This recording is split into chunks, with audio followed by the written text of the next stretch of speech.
pesan saya, bila Anda membawa kendaraan, jangan ugal-ugalan.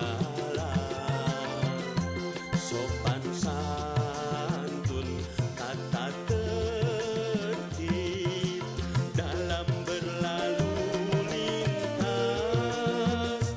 Jangan serobot-serobot, jangan selap-selip, bisa membahayakan.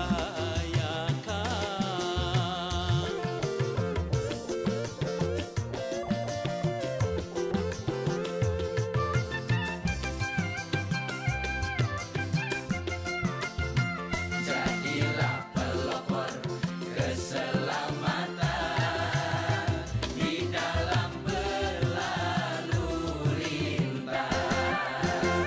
Budayakan keselamatan di jalan sebagai kebutuhan bersama. Wahai kawan pengemudi,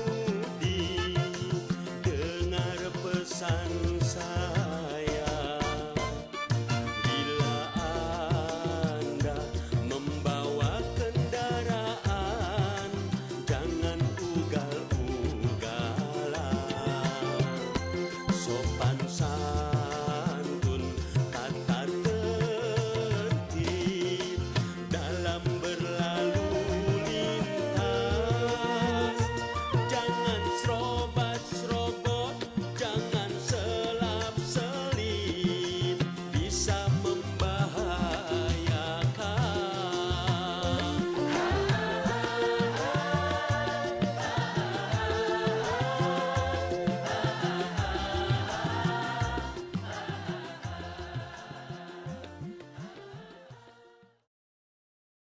Salam sejahtera bagi kita semua, yang terhormat Kapusden atau Polri atau yang wakili, para instruktur dan gadik, hadirin undangan dan peserta pelatihan yang berbahagia. Pertama-tama adalah kita panjatkan puji syukur kepada Tuhan Yang Maha Esa atas limpahan rahmat dan kurnia-Nya, sehingga pada hari ini kita dapat berkumpul bersama dalam keadaan sehat walafiat guna mengikuti acara pelatihan traffic accident analisis. Sebagaimana kita ketahui bersama bahwa masalah kecelakaan dan pelanggaran lintas angkutan jalan merupakan problem krusial yang tidak mudah diatasi. Seluruh negara di dunia memiliki problem yang hampir sama. Di negara Indonesia, korban meninggal dunia akibat kecelakaan lintas dari tahun 2010 sampai 2013 rata-rata per tahun sudah mencapai 30.000 korban jiwa dan luka berat 40.000 jiwa. Ini berarti setiap hari rata-rata 85 orang meninggal dunia dan luka berat sebanyak 119 jiwa, di mana 63% merupakan usia produktif. Dan lebih tragisnya, paling mudah dinyatakan sebagai faktor penyebab adalah manusia. Paling gampang, banyak kecelakaan faktor manusia. Untuk mengurangi korban kecelakaan lintas, wajib dimulai dari faktor-faktor apa yang menjadi penyebab kecelakaan lintas.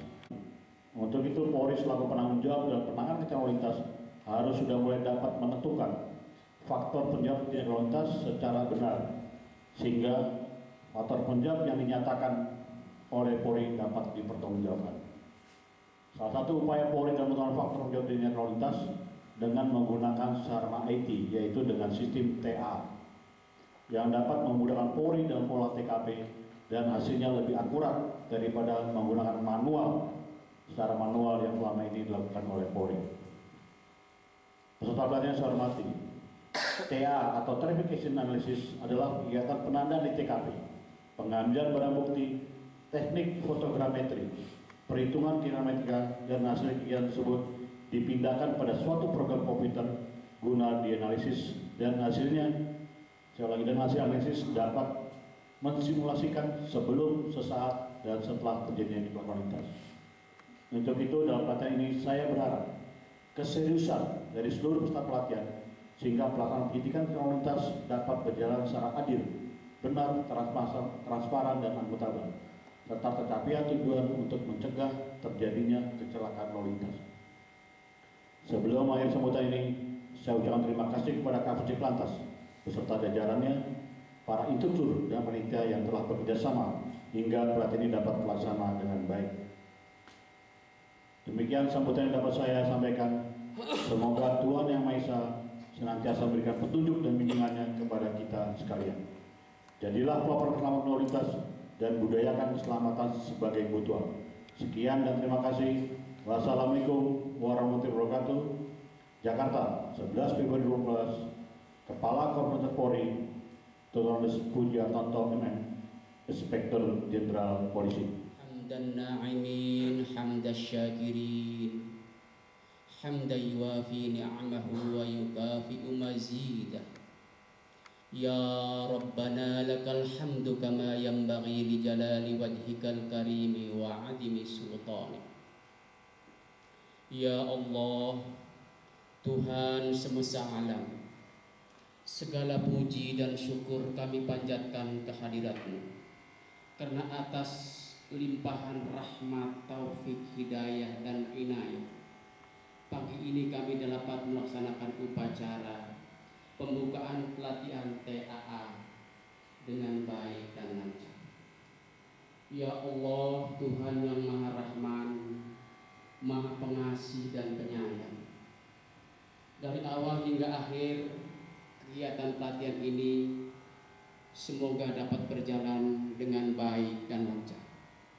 Proses belajar mengajar sesuai dengan desain pembelajaran yang disiapkan, sehingga sesuai dengan tujuan dan menghasilkan kompetensi yang diharapkan ya Allah, sehingga ilmu pengetahuan dan keterampilan yang didapatkan dapat bermanfaat untuk membantu penyelesaian tugas-tugas di lapangan. Oleh karena itu ya Allah, ya Rabbi, ya Tuhan kami, limpahkanlah kepada kami akan kekuatan, ketabahan, kesabaran, kecerdasan spiritual, kecerdasan emosional, kecerdasan manajerial, sehingga kami menjadi sumber daya manusia Polantas yang terampil, profesional, modern, dan berkarakter. Lindungilah dan jauhkanlah kami ya Allah dari segala hal-hal yang akan menghambat, melemahkan semangat belajar kami, dan dapat melemahkan latihan kami untuk mencapai tujuan, menggapai ilmu pengetahuan dan keterampilan yang mumpuni. Ya Allah, Tuhan yang Maha Pengampun, ampunilah dosa-dosa kami, orang tua kami dan guru-guru kami, dan para pemimpin Polri yang telah mendahului kami. Berikanlah kami kebahagiaan hidup di dunia dan kebahagiaan hidup di akhirat kelak. Allahumma inna nas'alukal huda wat tuqa wal afafa wal ghina. Rabbana zidna ilman warzuqna fahman. Rabbana atina fid dunya hasanah wa fil akhirati hasanah wa qina adzabannar. Walhamdulillahi rabbil alamin. Setelah kejadian itu diamankan, tidak ada yang berubah. Itu tugasnya TPTKP. Sedangkan olah TKP itu memundurkan dari setelah ditarik ke saat, ditarik ke sebelum.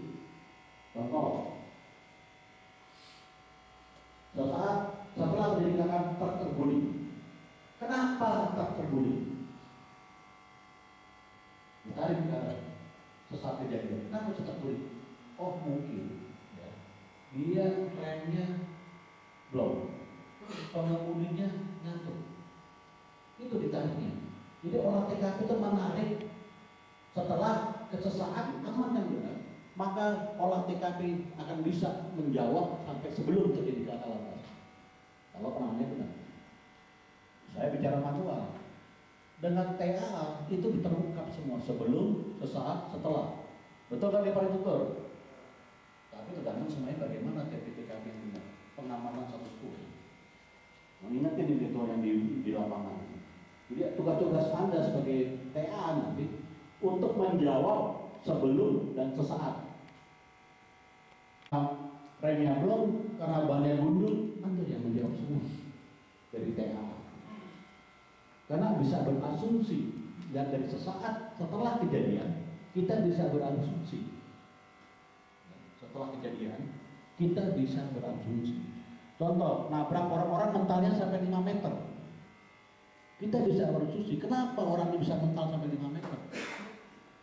Sebelum terjadi kayak gimana? Sesaat terjadi kayak apa? Itu bisa kita asumsikan dengan TAA, diukur. Oh, ternyata diterbang kecepatannya tinggi, nggak mungkin pelan. Berapa kecepatannya? Dibuktikan dengan cara ilmiah, dengan etik. Bukan kalau kita sementara ini asumsi kita ngarang-ngarang. Oh, karena giginya ditarik ke TAA sehingga memaksakan. Dimasukin ke TAA, di komputer dipaksakan. Berdasarkan nggak ketemu-ketemu. Ini yang terjadi, teman. Saya ingatkan kepada tim TAA. Ini yang terjadi. Dipaksakan keterangan saksi tersangka kepada yang sudah ilmiah, nggak mau ketemu. Hasil gambar itu nggak akan ketemu. Si Andre sampai lebar-lebarnya nggak ketemu yang di Sumatera Barat. Karena dipaksakan keterangannya. Maka tidak boleh kita. Maka saya murni keterangan hasil TAA itu harus murni. Baru kita tarik ke belakang. Pengemudi yang benar. Kalau kita salah, bagaimana bidang penegakan hukum, sasaran penegakan hukum, sasaran Dikmas Lantas, pemberian penyuluhan, kalau faktor-faktor penyebabnya salah, semua salah. Penyidikan yang nggak benar, pencegahannya pasti salah, nggak terarah semua pencegahannya. Semua tergantung. Makanya saya bilang penegakan hukum, Gakum itu ada Terjakli, ada penyidikan lantas, ada dagang lantas. Itu core bisnisnya lalu lintas. Bukannya rekiden, bukannya Dikmas, bukannya Kamsel, bukannya Dikyasa. Kalau bapak-bapak biasa motong mayat korban, sekarang sudah setelah selesai ini nggak ada lagi cuma motong mayat. Fotonya foto forensik. Jadi foto forensik, jadi saya jelaskan ya. Forensik itu adalah segala sesuatu yang bapak coba munculkan berkaitan dengan benda-benda atau bukti-bukti fisik di TKP. Jadi semuanya fakta berdasarkan logika, tidak angan-angan. Cukup jelas ya. Misalnya ada bekas rem sepanjang 100 meter, menurut bekas rem. Itu nanti bapak akan diajarkan rumus singkat bagaimana mengukur kecepatan kendaraan manakala terjadi bekas rem. Misalnya ada bekas rem 10 meter, nanti bisa dihitung kecepatannya sesaat sebelum tabrakan, misalnya 80 km per jam. Nanti bisa dibuktikan unsur material yang dibesarkan apa? Yang tadi kan saya bilang lalainya. Jadi perlu dipahami di sini, bapak nanti ahli dalam menyajikan bukti-bukti fisik forensik sebagai alat bukti petunjuk berdasarkan 4 faktor penyebab kecelakaan. 1. Manusia. Ya. 2. Ini dong. Ini rules ya, peraturan di kelas ini. Nggak boleh ada yang telepon karena ini kita lagi belajar. Nggak usah sok pintar. Jelas ya? Yang kedua, handphone nggak ada yang bergetar. Maksudnya nggak ada yang bunyi. Semuanya berkas acara yang bapak buat dalam BAP penyusunan itu, jadi tidak ada BAP saksi dan tersangka, tapi ada berita acara tunjuk yang menyangkut 4 hal faktor penyebab kecelakaan. Yang pertama mungkin faktor manusia. Oke lah manusia. Manusia ini apa saja yang bisa dijadikan alat bukti, Mas Eko? Manusia. Dari faktor ini kita belum cerita Pisikres ya. Kita cerita Kapita Perselekta Perundang-undangan. Karena semuanya ini nanti arahnya larinya ke sana. Bapak membuktikan siapa yang benar, siapa yang salah, apakah kecelakaan bisa dihindari apa tidak. Apa tadi jawabannya? Dari faktor manusia, alat bukti apa saja, bukti petunjuk yang bisa Bapak ambil? Mas Renang? Luka korban. Luka korban, pinter. Caranya gimana? Jadi foto. Misalnya untuk membuktikan apakah seseorang menggunakan safety belt. Luka korbannya apa? Dia luka melintangnya. Dulu ada kecelakaan di puncak, bis nabrak tebing. Wah! Begitu kan?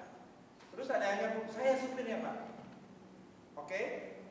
Begitu dilihat luka-luka korbannya, ternyata ada bekas darah di pedal rem sama kopling. Darah. Terus dicek kakinya, yang saya supirnya Pak.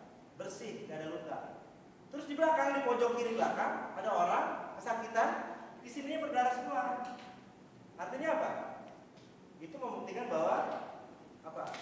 Dia berkata bohong, tidak forensik. Jadi itu contohnya ya. Terus membuktikan dia pakai safety belt apa tidak? Caranya gimana? Safety belt juga bisa menentukan apakah dia driver atau penumpang. Caranya gimana? Untuk menentukan semuanya pakai safety belt, terus ada lukanya. Untuk membuktikan dia penumpang apa driver, pengemudi. Bagaimana caranya? Dari bentuk luka, caranya gimana? Kalau pakai safety belt, dari bekas lukanya. Dia supir atau penumpang, caranya gimana? Ya, betul. Kalau supir lukanya kebakaran, bekas gesekan. Ya, ada safety belt kan masang begini ya supir. Jadi lukanya melintang. Fotonya bukan foto mayat. Misalnya itu korban, fotonya dari sini. Tidak. Misalnya ini korban, misalnya masih hidup, bapak fotonya di sini. 45 derajat, 90 derajat, tegak lurus, cekrek. Alat bukti yang sah, forensik, ya jelas ya. Tapi kalau dia penumpang, lihat korbannya ini di sini, ya lukanya. Terus selain dari luka di korban, untuk membuktikan dia pakai safety belt atau tidak, apalagi seandainya nanti ke depan ternyata safety belt sudah dijadikan patokan bahwa dia menjadi tersangka yang luar biasa, kadang-kadang nggak pakai safety belt. Sekarang kan belum terlalu ya, kata-katanya ya kan. Kalau saya nanti iya, bagaimana membuktikannya dia pakai safety belt atau tidak? Kasus-kasus selain dari bekas luka korban.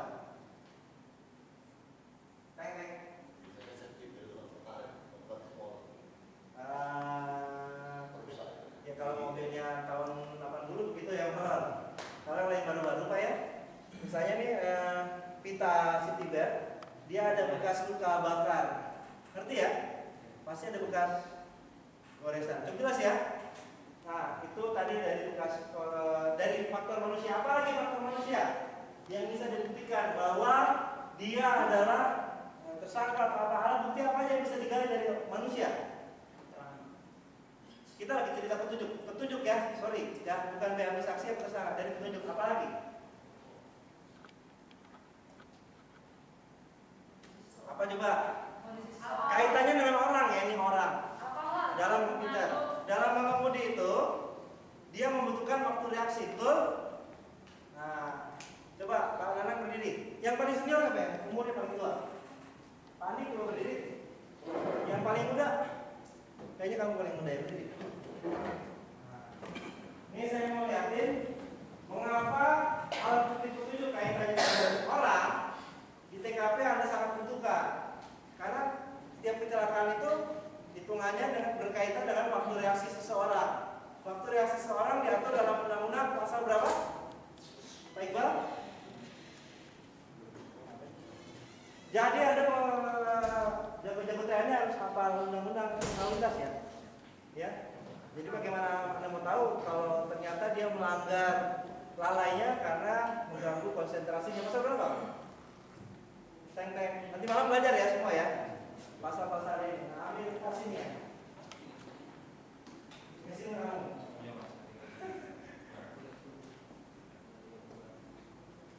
Saya baru 10 menit ya.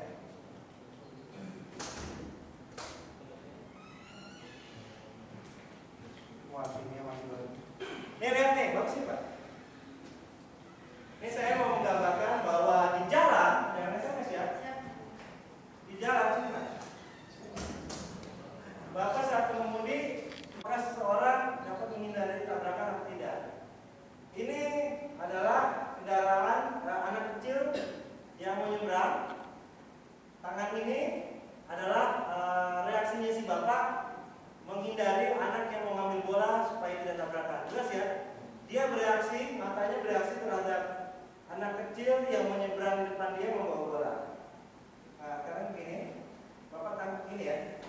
Umur berapa? 47. Pensiun 1 tahun lagi. Nih, izin teman-teman berdiri, coba praktekkan. Ini yang satu, yang sebelah kanan, yang nangkap, yang satu yang menjatuhkan dari atas. Nanti saya aja yang jatuh. Ini lihat, umurnya 47 tahun, 11 bulan lagi mau pensiun.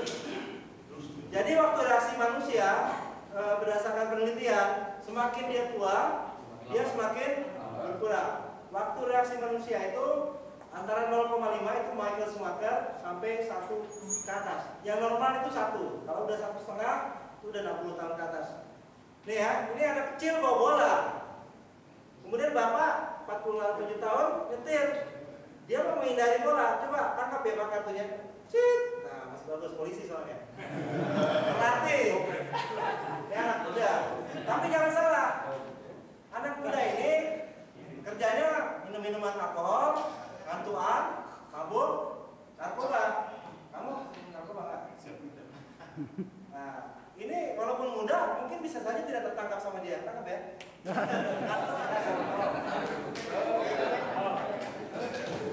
Jangan begini, nangkapnya begini aja ya.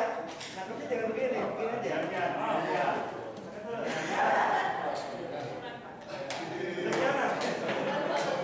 Sesuatu. Jaraknya terlalu dekat.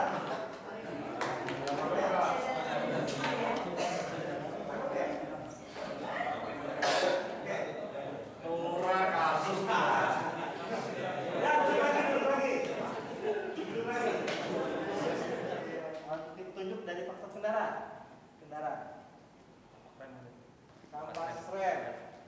Kampas rem untuk membuktikan apa?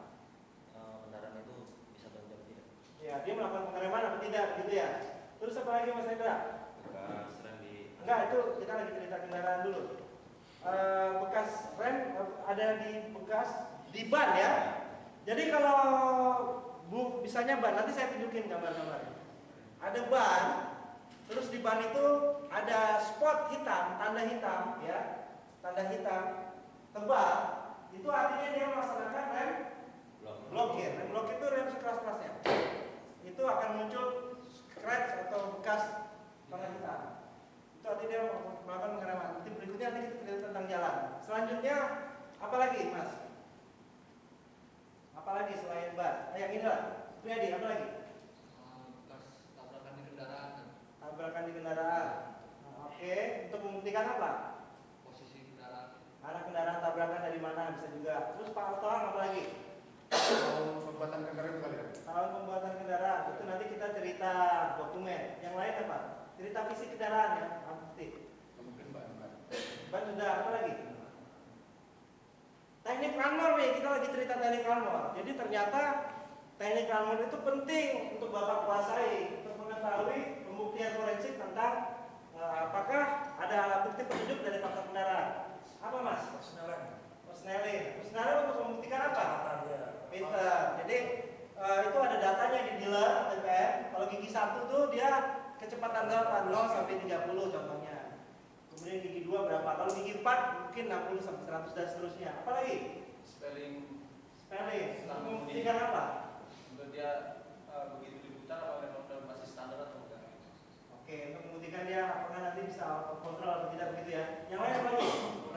Lampu rem, bentar. Lampu rem itu apa? Lampu rem itu apa? Kaitan dengan kecelakaan. Kecelakaan terjadi. 2. Anda ingin membuktikan bahwa dia sebenarnya sudah berupaya untuk menghindari terjadi kecelakaan. Sudah berupaya, tapi tetap terjadi kecelakaan. Beda hasilnya dengan orang yang kecelakaan, tapi dia tidak berupaya untuk melakukan upayanya. Apa? Sebagai petunjuk bahwa dia melakukan upaya tadi. Ya, bukti fisiknya apa contohnya? Nanti saya tunjukin gambarnya. Apa bukti fisik yang Bapak bisa tangkap? Apakah dia melakukan pengereman atau tidak? Apa? Fisiknya kondisinya masih beda. Ya, yang gimana caranya? Lampunya masih nyala. Kan kecelakaan, akinya mungkin jebol. Lampu sudah mati semua kan? Bagaimana cara Bapak membuktikannya? Mas Damendra. Melihat dari injakan rem itu Pak mungkin. Yang lain? Lihat dari bekas pengereman. Enggak, lagi cerita fisik kendaraan. Kita belum cerita ke jalan. Filter 100. Jadi kalau lampu menyala, itu dia lampu itu kan kawat ya, betul? Kawat dan kawatnya sangat tipis dan ringan. Kalau dia nyala artinya apa? Panas. Kalau panas artinya kalau kena goyangan apa? Bukan putus saja, dia akan berantakan. Kadang-kadang dia mengenai kacanya itu karena panas terlihat filamennya hancur. Artinya dia melakukan pengereman. Di samping bukti fisik lainnya, nanti kita cerita tentang dia masih cerita tentang kendaraan ya. Terus selain lampu rem apa lagi? Lampu sen. Ini untuk membuktikan apakah sebenarnya dia tidak lalai atau lalai. Kaitannya dengan lalai, apakah misalnya di dalam teknik mengemudi, di sana di undang-undang lalu lintas, maka Bapak harus hafal. Saya ulangi, harus hafal. Saya minta besok nanti malam PR Bapak semuanya sudah membuka tentang Undang-Undang 22 tahun 2009 tentang khusus tentang aturan tata cara berlalu lintas. Di sana diatur bagaimana cara membelok, bagaimana cara mengurangi kecepatan, bagaimana cara berputar arah. Setelah Bapak hafal semua dan membaca, Bapak bisa mengetahui unsur material yang dipersyaratkan. Cukup jelas? Ada berapa pasal Pak di Undang-Undang 22 tahun 2009? Oke, nanti malam kalau beli bukunya main ke BSD ya, semuanya main ke BSD. Kalau duit terbatas, Bapak bisa sama perwiranya semua ya. Setiap polda sama perwiranya nggak? Oke, tolong yang perwira di masing-masing polda, sedapatnya Bapak beli satu, yang bintaranya mungkin Bapak fotokopikan. Jelas ya? Bapak harus tahu berapa pasal, Bapak harus tahu berapa bab. Dan utamanya lagi, perhatikan, Bapak harus minimal membaca, ulangi ya, minimal membaca tentang tata cara berlalu lintas. Jelas ya? Karena di tata cara berlalu lintas itulah Bapak bisa tahu juntonya kemana. Oh, dia melanggar junto tentang ketentuan mendahului kendaraan. Caranya gimana kan? Situ jelas ya. Dia nyalakan lampu sen. Artinya pembuktian apa yang harus Bapak buktikan untuk membuktikan lampu sen nyala atau tidak dari filamennya lampu sen. Caranya gimana? Mika lampunya dibuka. Setelah dibuka apa?